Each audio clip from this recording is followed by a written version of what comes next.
आपकी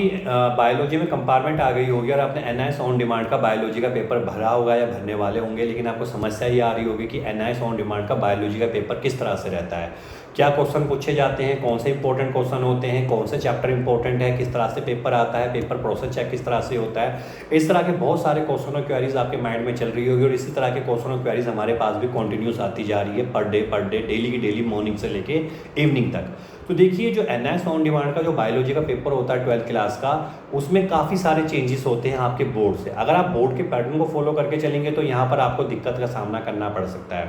क्योंकि यहाँ पर जो एनआईएस 12th का जो बायोलॉजी का पेपर आएगा वहाँ पर कुछ पार्ट आपका क्लास 1 का भी रहेगा और कुछ पार्ट आपका 12th का भी रहेगा। बाकी जो ये पेपर आएगा, पेपर इतना इजी नहीं होता, पेपर हार्ड ही होता है। लेकिन हाँ, अगर आपको ये पता लग जाए कि किस तरह के क्वेश्चंस आने वाले हैं या किस तरह का पैटर्न में करके चलूँ, तो आपके लिए पैटर्न बहुत ज़्यादा ईजी रहने वाला है।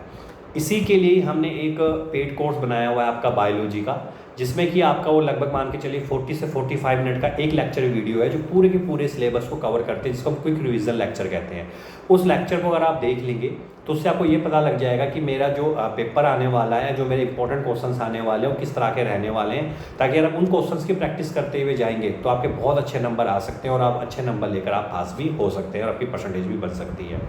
सेकेंड चीज़ देखिए, आपको करना क्या है,